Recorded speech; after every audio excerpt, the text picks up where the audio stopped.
Hello and welcome to yet another episode of The Millionaire Mind. My name is Turife, and joining us today we have Monica Musungu from Scenery Adventures, which is a touring company. Okay, thank you. First of all, thank you so much for joining us. And if you could introduce yourself, basically as far as you'd like to take it, and what you do. Okay, my name is Monica Musungu. I'm the founder of Scenery Adventures Limited. Having a branch in Kenya and Norway. I'm an entrepreneur. And basically, that's how I introduce myself. Yeah, that's it. And Scenery Adventures, we do tours and travel, inbound and outbound, lipa pole pole, both private and group tours. Okay. Yes. So tell us more about Scenery Adventures. You've mentioned lipa pole pole, so I know it's budget friendly. You're thinking about everyone being able to afford what you're offering.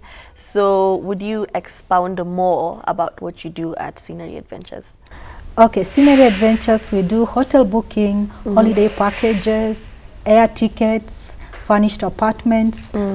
And our timetable comes out every January for the whole year. So there are scheduled group tours and private. So for scheduled group tours, we come up with dates whereby a client can choose destination of his or her choice and start lipa pole pole for outbound or inbound. We have destinations like Dubai, Europe, Israel, Egypt, Maldives. Yes, a lot of destinations and good packages, itinerary. We make use of them.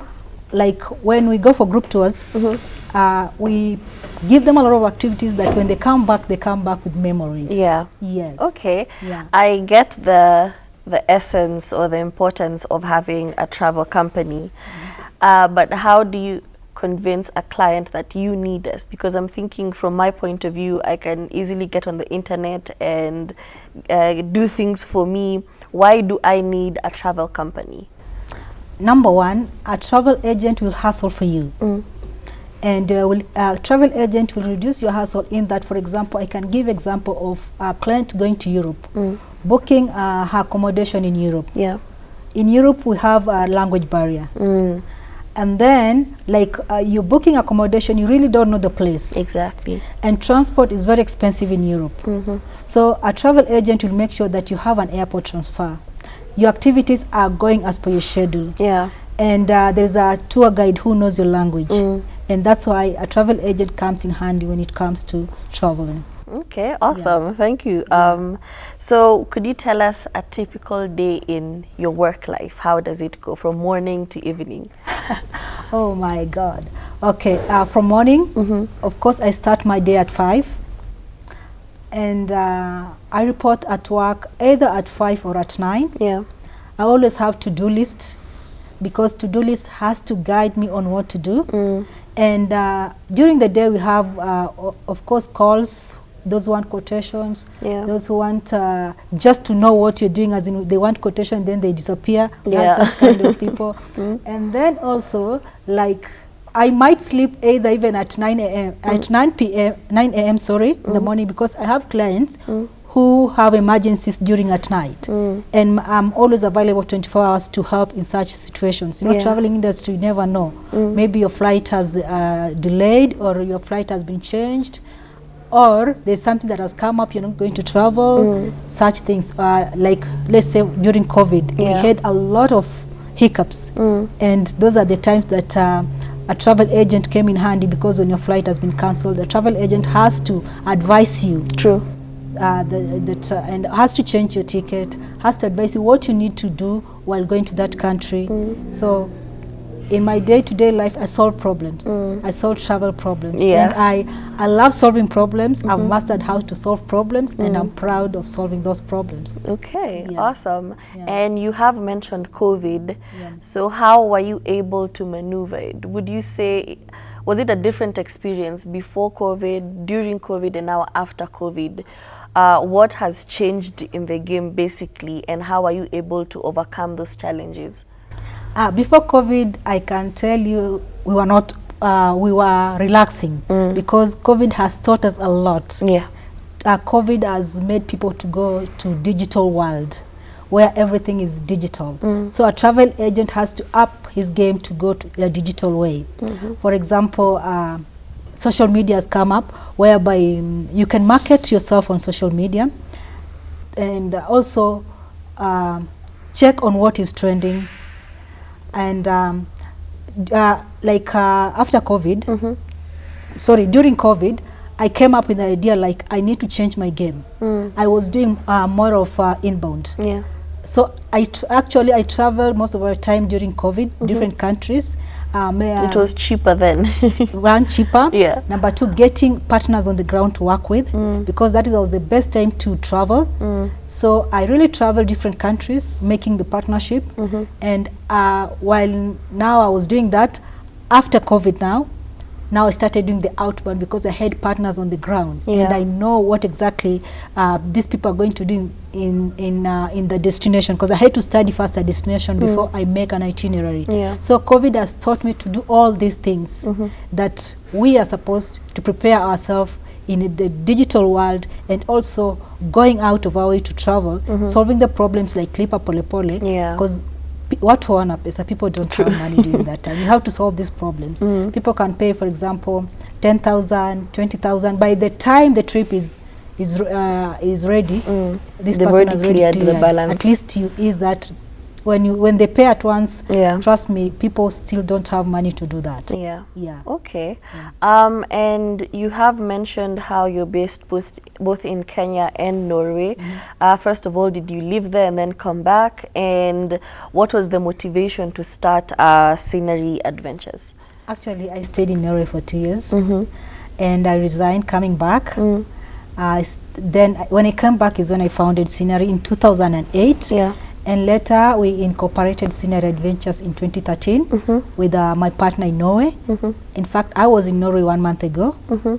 I was in Europe from January, doing also the marketing strategy to take Kenyans to do Europe tour, which we are departing in June and October for Europe tour. So it's also a plus for me that I have a Norwegian partner on board that makes my work easier when it comes to visa.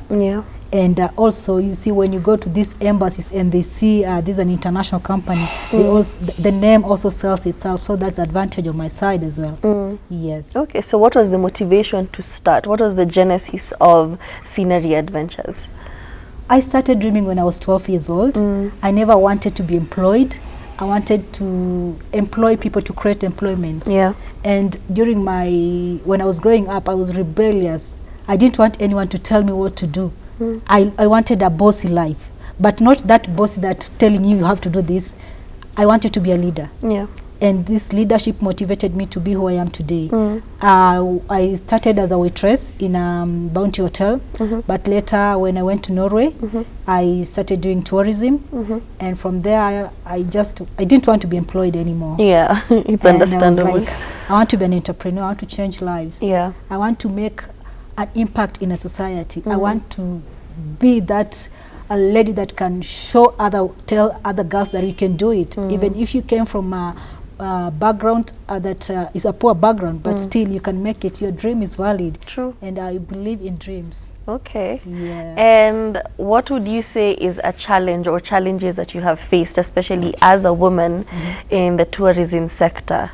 I've faced challenges when it comes to, like, I used to do Kahaya. Kahaya is dominated by men. I'll go in a meeting where I'm the only lady, and they think that this lady cannot handle the job. I always give an example. When I was handling Ugandan president for 18 times since 2013, and I, the lady, was the one behind. You know, when the president comes, you see the screens, but you don't know behind the scenes the work that is being done. Yes, I was part of the team that was doing was managing the transportation for Ugandan president. Yes, and also Miss Clinton, when she came to Kenya, Scenery Adventures handled Miss Clinton. Econ, Korean government, Angolan Aviation, Anderson Cooper, big names Scenery has handled. And it's because I believe in myself as a lady. While men challenge me, but I don't give up. I have to push. When I go to this meeting, I'm like, I don't see myself like a lady. I see like a human being, a fellow man. Yes, whoever wins, let the person win. True. Yes. So, and also when it comes to some work that are dominated by men as well, and you lady, you said that you can handle it. I still go back to Ugandan president because most of the people are men. They are security men. And you lady there, you want to work with them. As in how? There's a time I went to pick them from airport. They're like, what are you doing here? We don't expect a lady to handle this. Even they didn't know who I am because I always don't want people to know who I am. I want, we always work as a team in the office. So it's teamwork. I told them I came to pick you guys. I have your itinerary and I'm the one handling you guys. They looked down on me. But after I did the job, they were like, oh, yeah, sorry, we can buy for you nyama choma. We didn't know the kind of work you can do. We didn't know how serious you are.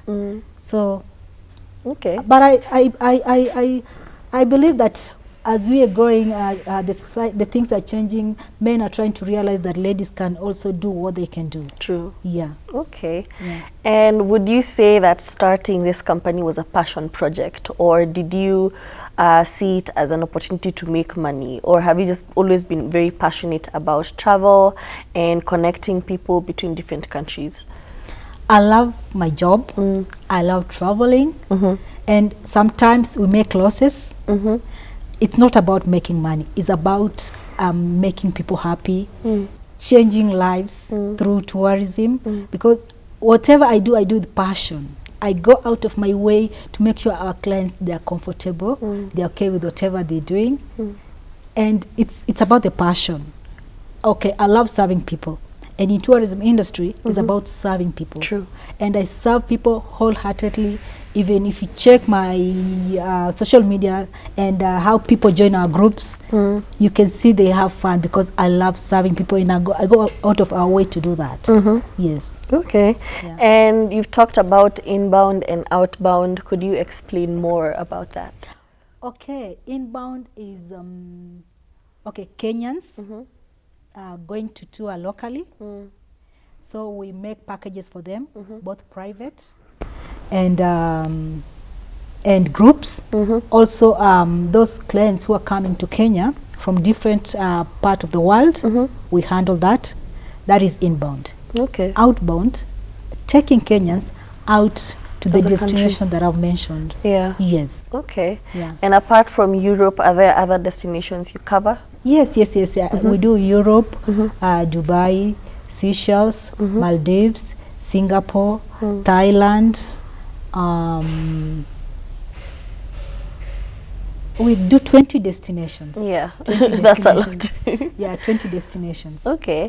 And what would you say is a requirement, or what did you need to start Scenery Adventures? I didn't start Scenery Adventures with capital. I had only 5,000 bob. Wow. But the 5,000 bob is a story that I've told people a lot of times. I only paid the office. I only paid the office at Nanak House, and I didn't have clients for tourism. I did car hire. I did car hire for quite some times, which was a difficult business for me. But I pushed on.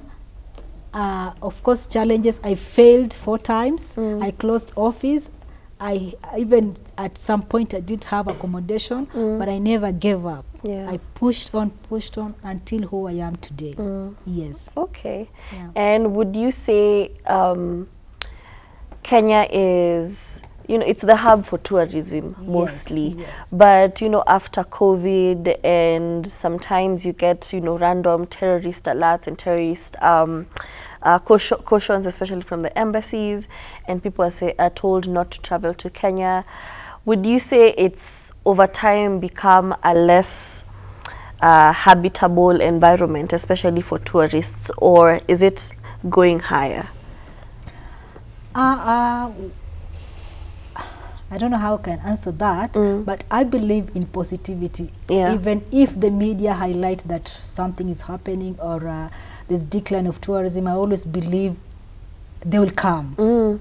I don't want to be that negative person. And when I get out of the country, I always market my country like like it's my own. Yeah. I raise our flag high. And when I was in Berlin last month, and there's a manager from Serena called me by my name, I was like, do you know me?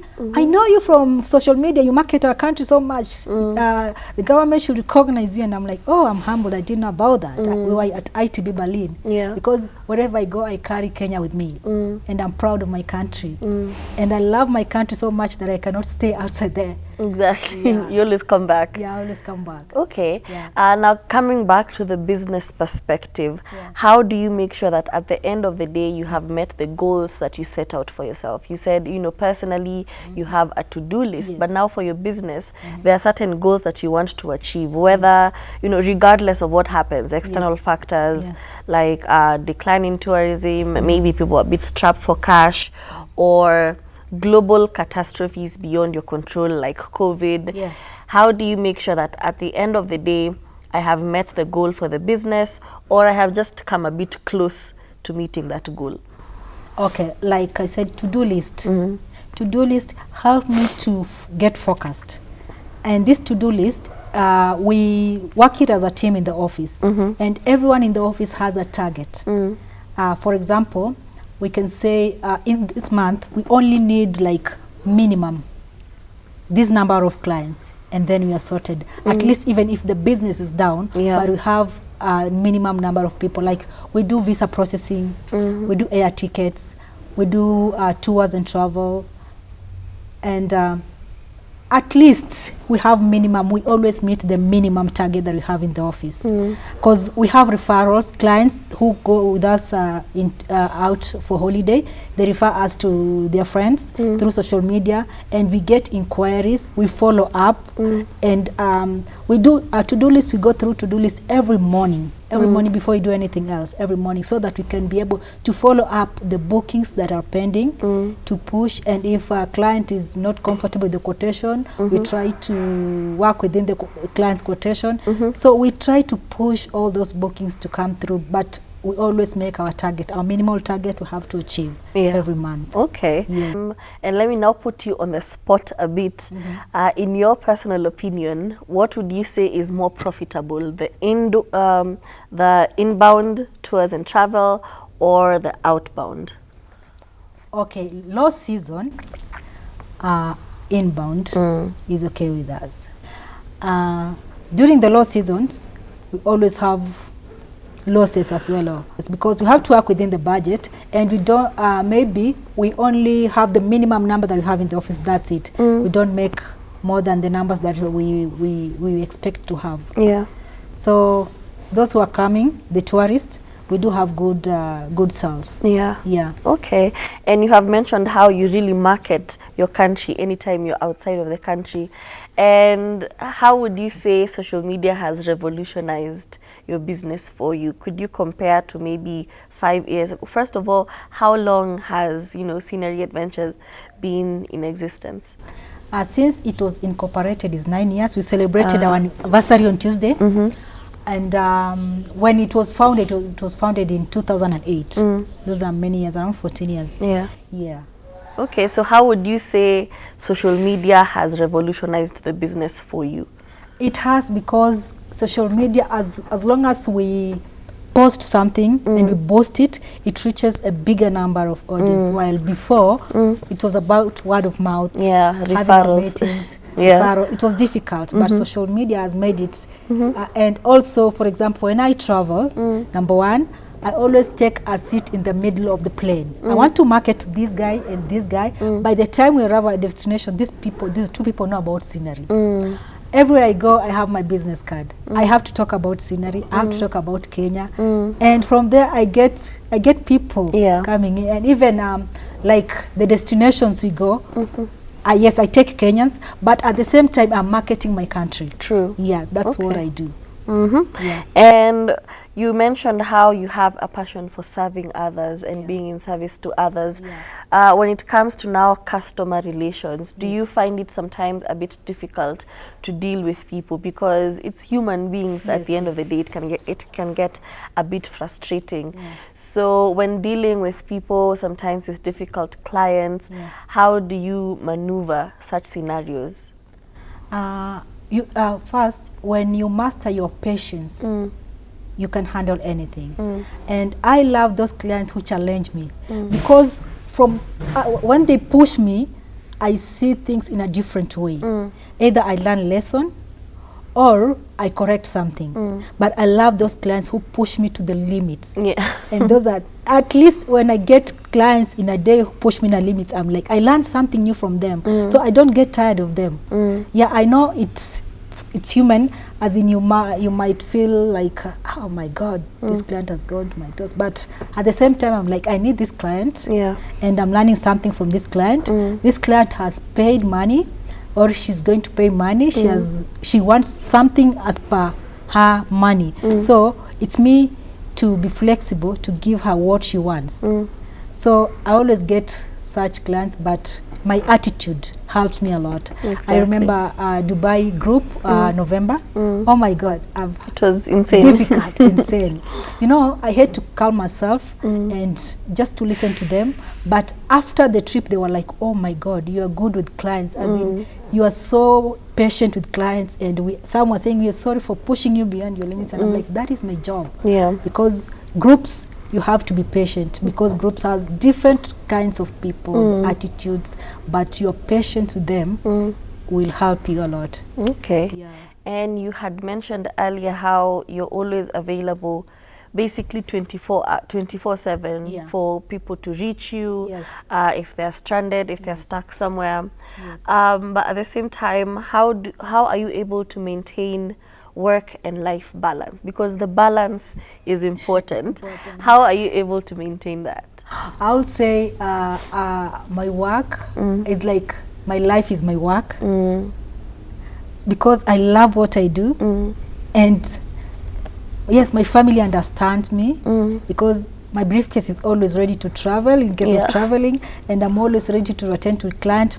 I have a laptop wherever I go. So when clients calls me, they know I'll always solve their problem, even at night. And because I love what I do, and I have passion in what I do, and I love serving people, I think that's why I'm committed to my work 100%. Is my life. My life is my work. Yes. Okay, awesome. And you've talked about how in the beginning it was a very humble beginning, with you starting with car hire, with you unable to maintain rent and so on, but you've grown over time and now you have people who work under you. So how has that transition been from you being a one-man team to you now delegating duties to other people? Has it been simpler, or now do you feel like I am now in charge of a bigger group of people who now work under me? It's more responsibility, more pressure, or is it just relieving that other people can do that?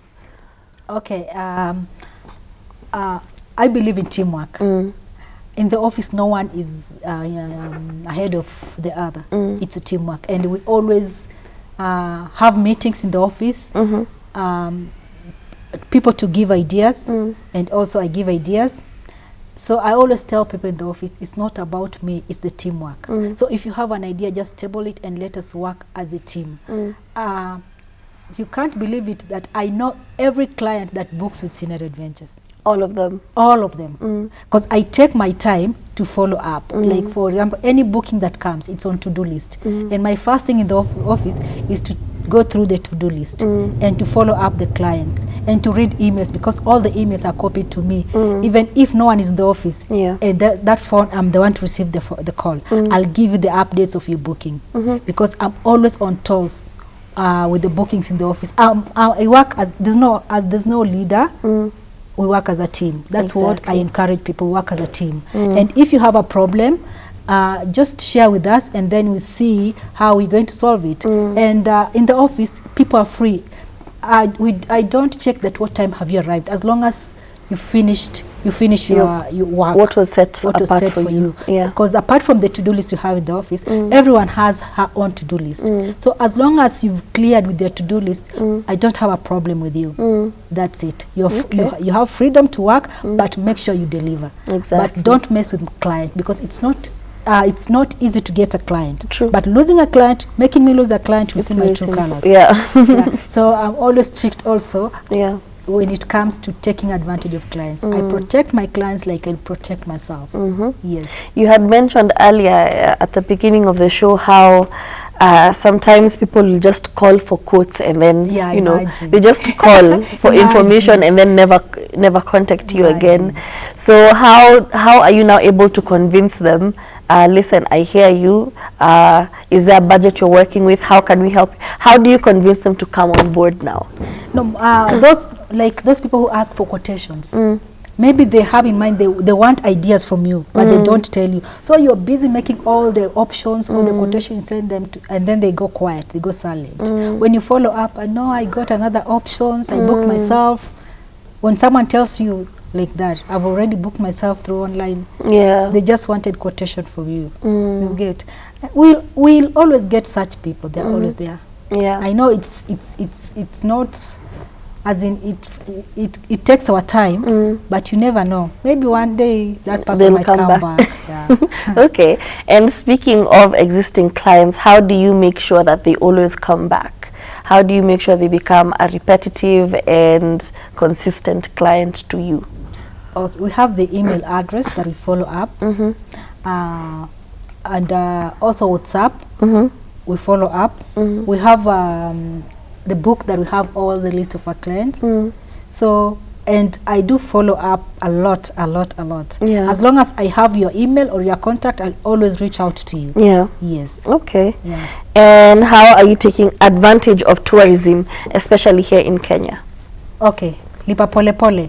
Kenyans want to go out. Kenyans want holiday. The solution is lipa pole pole. Yeah, you pay slowly, and then you go for holiday. Yeah. When you have offers, we send the offers to them. If they see it's okay with them, and then they can be able to choose. But it's lipa pole pole that has that we're taking advantage of that. And thanks to Safaricom with the yes. We have noticed that domestic tourism is not, you know, as good as it should be. We have all these beautiful sceneries, all these beautiful locations, but the common mwananchi has never visited them, you know. I live next to the park, but I went for the first time this year. Oh my God. How do you target people like me who you have access to all these places? You can go to the Giraffe Center, you can go to the Mara, but just because you're also in Kenya, you know, you don't feel the motivation to go to these places.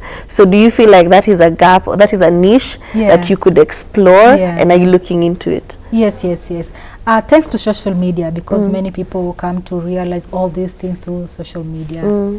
And also through me, I always preach, as in wherever I am, I sell everything that I come with. If you're a Kenyan, you want to go local, I'll give you all the options you might need. And as you said, many Kenyans have never been in Masai Mara, Naivasha. We have amazing places in Kenya. But through social media, through your TV stations, Kenyans now understand that they need to go for holiday. And through scenery, lipa pole pole, of course. But do you think that the problem is because these destinations are marketed as destinations for people, for foreigners, for wazungu to come and explore? It's not really marketed towards you, local person, because even recently it's when the Giraffe Mana started accepting, you know, local people to come in. So do you think the problem is with how these places market themselves? Before, yes, it was like that. But nowadays, like I'm a member of TOSC, Tour Operator Society of Kenya, and this has young entrepreneurs who are in travel industry, who are really doing their best to market our local packages. And we are really working hard to market local packages, even Meru, as in we are really working hard to market. And it's because of this the small association that we have for Young Tour Operator Society that you're pushing the locals to go for holiday, and they're really going for holiday. I know if you do your statistics, like 10 years ago and right now, Kenyans are really going for local holidays. Okay, really we love out. That. We'd like to see an improvement, but we love where we are headed. We'll do our best. Exactly. So what would you say is your motivation to just keep going and succeed in the tour company? Believing in myself. I believe in myself so much, and I believe that nothing is impossible.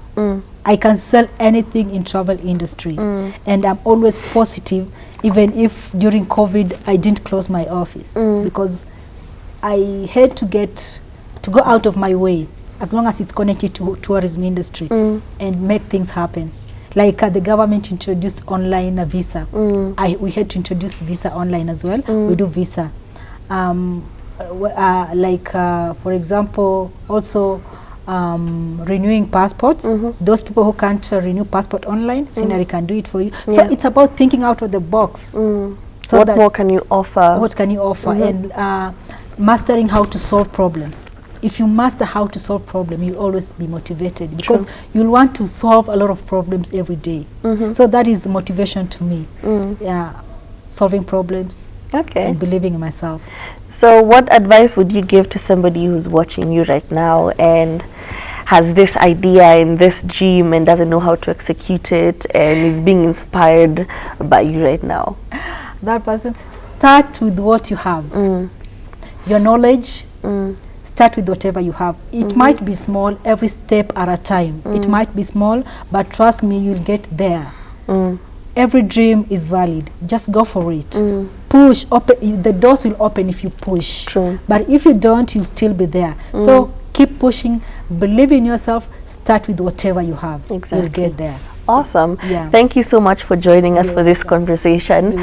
Could you tell people where to find you on social media, physical locations, and all of that? Okay, we are in Hurlingham, Nyaku House, 2nd floor, Wing A. Social media, Scenery Adventures Limited Kenya. We are on Instagram. We are on Facebook. We are on TikTok. We are on Twitter. Yes, you can get us. We post our packages there, and it's Lipa Pole Pole, and you'll have fun. I'll be your tour guide, remember. Exactly. So this is a challenge to you, the audience watching us. What is stopping you from being a local tourist, a domestic tourist? What is stopping you from going to the park, from exploring all of these beautiful places? You can reach out to her and she'll help you out. My name is Turife, and until next week, goodbye.